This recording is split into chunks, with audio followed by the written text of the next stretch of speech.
જામનગરમાં પ્રભારી મંત્રીના અધ્યક્ષ સ્થાને જિલ્લા આયોજન મંડળની બેઠક મળી। જામનગર જિલ્લાના કુલ ₹768.81 લાખના 272 વિકાસ કામોને મંજૂરી અપાઈ છે।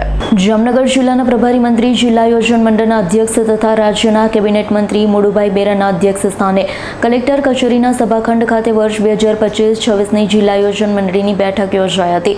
પ્રભારી મંત્રી દ્વારા વર્ષ 2025-26 માટે જામનગર જિલ્લાના તમામ 6 તાલુકાઓ તથા સિક્કા અને જામજોધપુર નગરપાલિકાના વિકાસ કામો માટે વિવેકાધીન સામાન્ય જોગવાઈ હેઠળ ₹658.65 લાખના કુલ 226 કામો તેમજ અનુસૂચિત જાતિ જોગવાઈના 97.66 લાખના કુલ 41 કામો તેમજ 5% પ્રોત્સાહક જોગવાઈના ₹12.50 લાખના કુલ 5 કામ મળી ₹768.81 લાખના 272 કામોને મંજૂરી આપી હતી। બેઠકમાં પ્રભારી મંત્રીએ વિવેકાધીન ગ્રાન્ટમાંથી સાંસદ શ્રીની ગ્રાન્ટના પ્રગતિ હેઠળના કામો પૂર્ણ થયેલા છે કામો તથા શરૂ ન થયેલા કામોની સમીક્ષા કરી હતી અને જણાવ્યું હતું આ વિસ્તારમાં કયા કામોની જરૂરિયાત છે, કયા કામમાં શું અડચણ છે વગેરે માટે તમામ પદાધિકારીઓ તથા અધિકારીઓએ જાગૃત રહેવું જરૂરી છે।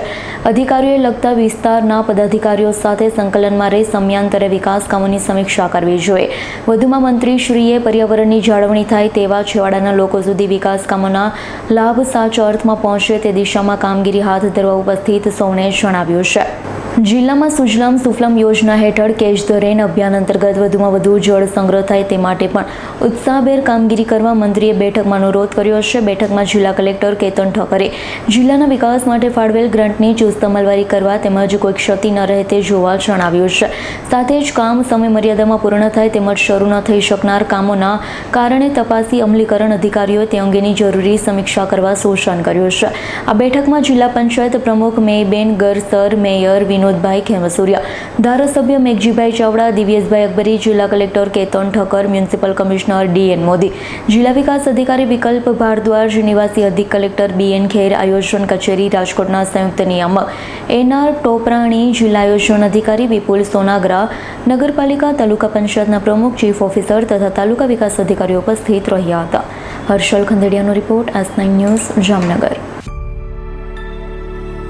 અમારી તમામ માહિતીથી અપડેટ રહેવા માટે જોડાયેલા રહો S9 ન્યૂઝ સાથે।